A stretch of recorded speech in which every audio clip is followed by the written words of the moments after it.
बिस्मिल्लाहिर्रहमानिर्रहीम। हर इसराइली माँ के आंसू के बदले हजारों लबनानी माओं को रोना चाहिए, ये कहना है इसराइल के एक शिद्दत पसंद वजीर का। क्या नाम है उनका, क्या क्या बातें करते हैं, क्यों मशहूर है उनकी इस तरह की गुफ्तगू से कौन कौन मुतासर माजी में भी होता रहा है, इसका भी जायजा लेंगे। इसके साथ साथ ये भी देखेंगे कि पाकिस्तान, तुर्की और कतर के ऊपर ये इल्ज़ाम लगाया इसराइली मीडिया ने कि इन्होंने हमारे अमेरिका के साथ ताल्लुकात ख़राब करा दिए। किन ताल्लुकात की बात हो रही है, कैसे ताल्लुकात ख़राब हो रहे हैं, डोनाल्ड ट्रंप के ऊपर इल्ज़ाम किस चीज़ का लग रहा है। और जब डोनाल्ड ट्रंप की बात करते हैं तो डोनाल्ड ट्रंप को एक जहाज़ मिला है, किसने जहाज़ दिया है, क्या वो काबिल इस्तेमाल है, कितने का जहाज़ है, उस जहाज़ की खासियत क्या है। इसके साथ साथ उन्होंने चीन का शुक्रिया भी अदा किया है। चीन से आखिर डोनाल्ड ट्रंप को कैसे उम्मीद पैदा हो चुकी है, वो तो तनकीद किया करते थे चीन के ऊपर। इस सारे मामले को भी आज देखेंगे। इसके साथ साथ फील्ड मार्शल की तारीफ़ें हो रही हैं और फील्ड मार्शल और वज़ीर-ए-आज़म के हवाले से डोनाल्ड ट्रंप ने इस दफ़ा कुछ मुख्तलिफ बात की है। ज़रा देखते हैं वो क्या बात है। फुटबॉल वर्ल्ड कप का भी तज़किरा करेंगे, जहाँ पे ईरान की टीम को मज़ीद कुछ मुश्किलात का सामना है। लॉस एंजलिस जब वो मैच खेलने जाते हैं तो उनके साथ सलूक क्या होता है, ज़रा आपको वो भी बताएंगे। इसके साथ साथ आखिर में इस बात का भी जायज़ा लेंगे कि इटली और अमरीका, इन दोनों मुल्कों के दरमियान दूरी का सबब क्या है। और दूरी भी कुछ ऐसी दूरी है कि जिसकी वजह सोशल मीडिया है। एक तस्वीर है, वो तस्वीर कौन सी है उसके हवाले से भी ज़रा आपको बताएंगे। पहले आ जाते हैं इसराइल, अमेरिका, ईरान, इस सारी जंगबंदी की, क्योंकि लबनान के अंदर गुज़िश्ता रात जो है वो जंगबंदी हुई। उस जंगबंदी के अंदर जो है वो इसराइल और हिजबुल्लाह के दरमियान आपस में मुआहदा तय पाया, उसकी शराइत तय पाई, लेकिन उसके बावजूद इसराइल अपने हमले जारी रखे हुए है, ईरान के ऊपर डेडली अटैक्स कर रहा है। और इन तमाम अटैक्स के जवाब में एक वज़ीर है इसराइल के, बिन गुवेर। ये वो वज़ीर है कि जब फ्लोटेला के, समूद फ्लोटेला के जो हाजरीन थे या जो उसमें शामिल सोशल वर्कर थे, जब वो इसराइल की आर्मी ने उनको गिरफ्तार किया तो उन्होंने उनको लातें मारी, उनको बुरा भला कहा। ये कौमी सलामती के मुशीर हैं और इन्हीं के हवाले से जो है वो जेडी वैंस ने भी बताया था कि ये माहदे के ऊपर बातें कर रहे हैं, ये डोनाल्ड ट्रंप के ऊपर तनकीद कर रहे हैं। हालांकि डोनाल्ड ट्रंप वाहिद आदमी है इस पूरी दुनिया के अंदर जो इनको सपोर्ट करते हैं, इसराइल को सपोर्ट करते हैं। और ये वही वज़ीर है कि जिसके ऊपर जेडी वैंस तनकीद कर रहे थे कि ये चाहते हैं कि हर चीज़ को कत्ल गारत के ज़रिए जो है रास्ता बनाया जाए। ये वज़ीर अब बड़ा ही घटिया किस्म का बयान देने के अंदर मुलविस पाए गए हैं। ये कहते हैं कि एक इसराइली माँ के आंसू के बदले जो है वो हज़ारों लबनानियों को मर जाना चाहिए, उनकी माँओं को जो है वो रोना चाहिए, पूरे लबनान को तबाह बर्बाद कर देना चाहिए। और एक एक इसराइल की कीमत इतनी होनी चाहिए कि जिसको जो है पूरे लबनान के साथ तशबीह दी जा सके। यानी कि ये गज़ा के बाद एक जेनोसाइड लबनान के अंदर भी करना चाहते हैं।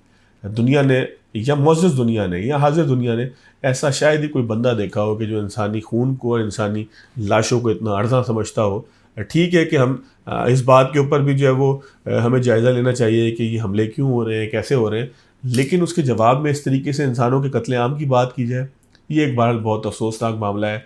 इसकी दुनिया भर में जो है इस वक्त मजम्मत हो रही है, हिटलर से तशबीह दी जा रही है और भी बहुत सारे मामलात इन वज़ीर के हवाले से हो रहे हैं। बड़े शिद्दत पसंद किस्म के वज़ीर समझे जाते हैं।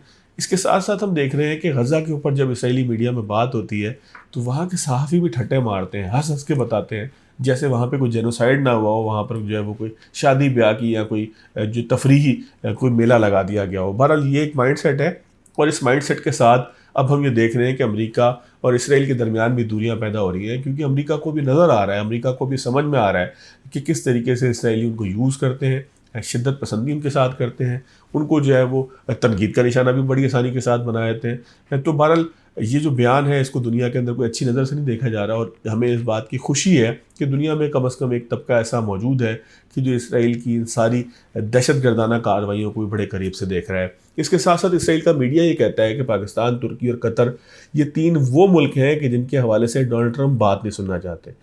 ये इनकी अजीब व गरीब सिल्वर लाइनिंग है कि जिसके ऊपर डोनाल्ड ट्रंप को जब उनको शिकायत लगाते हैं तो डोनाल्ड ट्रंप कहते हैं कि आप चुप करें, ये बिल्कुल ठीक कर रहे हैं।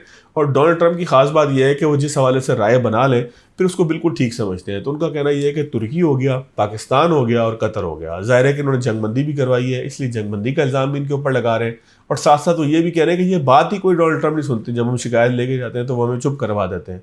तो इस हवाले से बड़ी वहाँ पे आहो बका मची हुई है, बड़ी तकलीफ़ के अंदर है इस वक्त इसराइली मीडिया। लेकिन बहरहाल हकीकत कुछ इसी तरीके से है। मोहसिन नकवी साहब जो है वो मशहद पहुँचे हैं, तेहरान गए हैं, वहाँ पे उनका इस्तकबाल हुआ है और वो वहाँ पर शुक्रिया अदा करने के लिए गए हैं ईरान की हुकूमत का कि उसने जो है वो MOU किया, उनकी बात मानी और जो है वो जंगबंदी के मुआहदे के ऊपर दस्तखत किए और भी बहुत सारी बातें वहाँ पे कर रहे हैं। इसके साथ साथ अगले मराहल किस तरीके से तय होने, उन तमाम चीज़ों के हवाले से भी जो है वो मोहसिन नकवी पूरा मैंडेट लेके गए हैं वहाँ पे। आप समझ लें कि एक फ़िज़ा बनाने की वो कोशिश करेंगे उन तमाम चीज़ों की कि जो मुआहदे के लिए ज़रूरी है। लेकिन बात सिर्फ यहाँ ख़त्म नहीं होती, क्योंकि अब्बास इराक़ची भी इत्तलात ये हैं कि स्विट्ज़रलैंड चले गए हैं और स्टीव विटकॉफ़ जो खसूसी एलची हैं इस पूरे ख़ित्ते के लिए, जो जहाँ पे हम रहते हैं, पाकिस्तान, हिंदुस्तान और ये सारे जंग के हवाले से ख़ास तौर पे मशरिक़ वस्ता के एलची हैं, वो पहुँचे हैं स्विट्ज़रलैंड। तो अब इन दोनों का स्विट्ज़रलैंड पहुँचने का मतलब ये है कि बराह रास्त मुज़ाकरात हो रहे हैं और पाकिस्तान और कतर जो है वो मिलकर इसकी सालिसी कर रहे हैं। पाकिस्तान जो है वो की मीडिएटर है और कतर जो है वो उसकी सपोर्ट कर रहा है।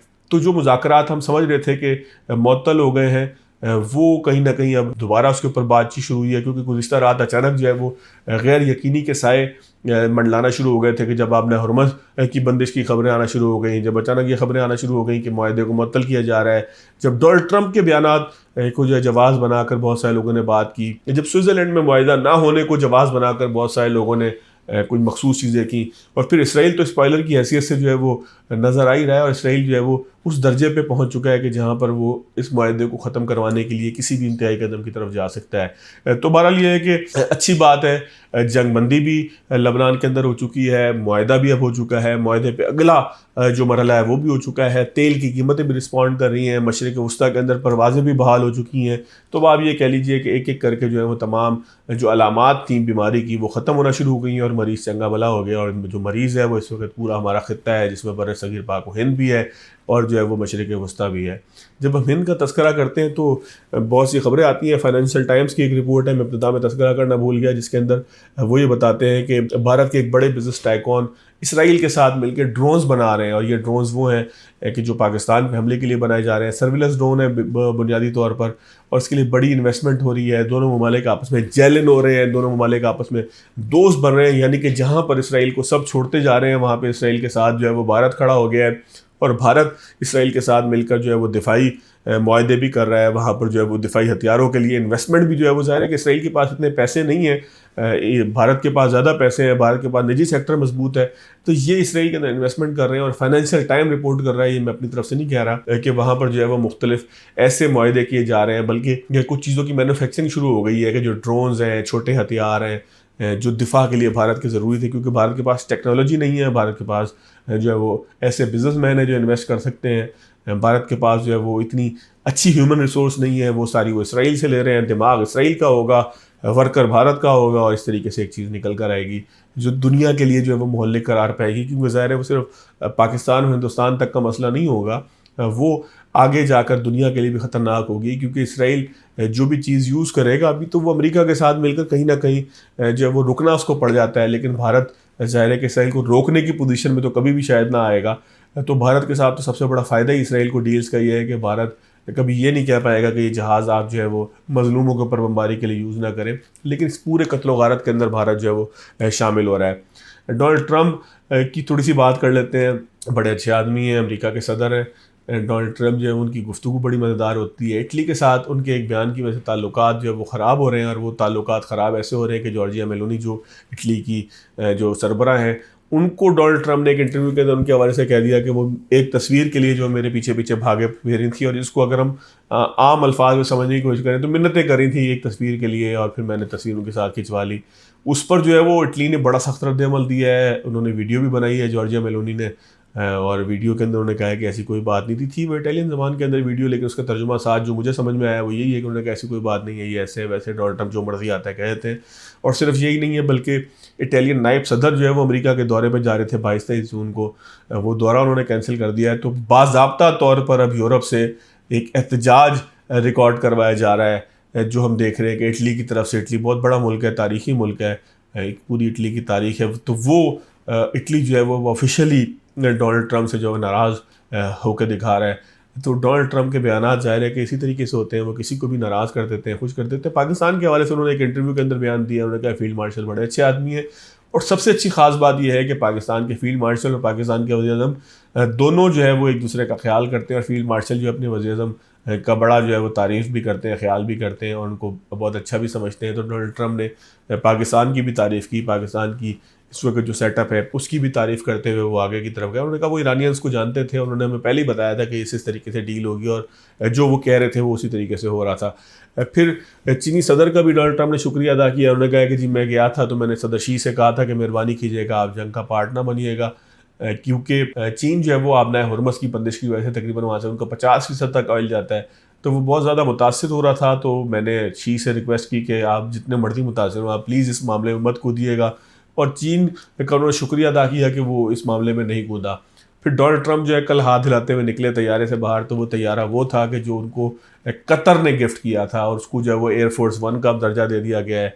वो नया तैयारा जो है वो मार्केट के अंदर आ चुका है, $40 करोड़ का कहा जा रहा है कि वो है। उसको जो है वो रेनोवेट किया है दोबारा, मतलब कतर से जब वो अमेरिका पहुंचा। तो ये बात तब की है कि जब डोनाल्ड ट्रंप मुंतखब हुए थे 2025 के इब्तिदा में डोनाल्ड ट्रंप गए थे वहाँ कतर, सऊदी अरेबिया और यूएई के दौरे पे। तो उसके बाद जो है वो तैयारा उनको गिफ्ट मिला था, वो तैयारा अब तैयार होकर इन सर्विस आ चुका है, जिसको कहते हैं आम जबान में कि कमीशन हो चुका है। अब डोनाल्ड ट्रंप जो है वो उस एयरफोर्स 1 के अंदर सफ़र किया करेंगे कि जिसको रिफर्बिश किया गया, उसमें ज़ाहिर है कि मुख्तलिफ तरीके से उसको तैयार किया गया होगा। तो वो अब डोनाल्ड ट्रंप ने गुज़श्ता रात रोनामाई कराई, वो सीढ़ियों से निकले, उन्होंने हाथ हिलाया। इस पर बड़ी उनकी तरफ ऊपर तनकीद हो रही है कि वो इस तरह के बड़े बड़े गिफ्ट ले लेते हैं। तो ये सारे मामलात के साथ साथ एक आखिरी मामला ये हुआ है कि फ़ुटबॉल का वर्ल्ड कप जो है वो जारी है, फीफा वर्ल्ड कप। इसमें जो है इब्तिदा में एक मैच हुआ लॉस एंजलिस के अंदर, ईरान का और न्यूजीलैंड का, जो 2-2 गोल से बराबर रहा। बाकी वर्ल्ड कप भी आप लोग अगर देखते होंगे तो फॉलो कर रहे होंगे, लेकिन ईरान का मैं तज़किरा इसलिए कर रहा हूँ कि ईरान ने फीफा से रिक्वेस्ट की थी कि आप अमेरिका को समझाएं कि जी हमारी टीम जो आप अभी उन पर पाबंदी है कि उनकी टीम जिस तरह से आज शाम को पहुँचेगी और अगले दिन मैच खेलेगी और उसी दिन वापस आ जाएगी। तो वो कहते हैं कि न्यूजीलैंड के साथ जब हमने मैच खेला तो रिहेबिलिटेशंस के लिए मसल्स की, जो खिलाड़ी इतना भागते दौड़ते हैं उनको कुछ वक्त दरकार होता है, लेकिन हमें जो है वो फौरी तौर पे जहाज़ में बिठा के या निकाल के मेक्सिको भेज दिया जाता है कि वहाँ जाके आप रहो, और जो है वो यहाँ से फ़ौरन चले जाओ अमेरिका छोड़ के। तो ये तो कोई तरीका नहीं है। अब उनका अगला मैच भी बेल्जियम के साथ ही है, लॉस एंजलिस में ही है। तो उसमें उन्होंने कहा कि हमें कम से कम 2 दिन का मौका तो देना कि हम जाके प्रैक्टिस करें, वहाँ के माहौल को ज़रा समझें, मौसम के साथ जो है वो अपने आप को एडजस्ट करें। लेकिन जो है वो फ़ीफ़ा ने अमेरिका से दरख्वास्त की नहीं की, वो उसकी तफसीलात मेरे पास नहीं है, लेकिन बहरहाल फ़ीफ़ा ने उनको कहा कि नहीं ऐसा नहीं हो सकता। जो तय हो चुका है वही है कि आप जाएंगे, कई घंटे तक आप सिक्योरिटी चेक के अंदर जो है वो फंसे रहेंगे, और उसके बाद आप मैच खेलेंगे, मैच खेलने के बाद आप ऐसे करके जो है वो अमेरिका छोड़ जाएंगे। तो ईरान की टीम ये कहती है कि जी हम बड़े स्ट्रेस के अंदर हैं इस तरह की ट्रैवलिंग के नतीजे में, और बाकी टीमों को इस तरह से जलील नहीं किया जा रहा है। इसका मतलब ये है कि हमें बहुत लेवल प्लेइंग फील्ड नहीं मिली। फिर जर्मनी की टीम पहुंची थी कनाडा, वहाँ उनको बड़ी स्क्रीनिंग का सामना करना पड़ा है। तो बहरहाल फीफा वर्ल्ड कप में इस दफ़ा पहली दफ़ा ये खबरें आ रही है कि सिक्योरिटी कंसर्न्स हैं खिलाड़ियों को ले के भी, कि खिलाड़ियों की भी स्क्रीनिंग हर जगह की जा रही है। जब अमेरिका बहुत सारी टीमें पहुंची तो कोई साउथ अफ्रीका की टीम को 10 घंटे बिठाया गया। बहरहाल ये खबरें पहली दफ़ा जो है वो फीफा वर्ल्ड कप के अंदर आ रही हैं, वरना बड़ा स्मूथली जो है वो ये काम हो जाया करता था। तो अब ईरान जो है वो उसको किसी भी किस्म का रिलीफ नहीं मिल रहा। शायद उनको ये लगा हो कि अब मुआहदा हो गया, जंग ख़त्म हो गई तो रिलीफ मिल जाएगा, लेकिन बहरहाल ईरान को रिलीफ नहीं मिला। उसके साथ ही अब उन्हें इसी माहौल के अंदर जो है वो बाकी मैचेस भी खेलने होंगे। तो आज के लिए यही 4-6 खबरें थी जो तफसील के साथ आपको समझाने की कोशिश की। जा दीजिएगा। अल्लाह हाफ़िज़।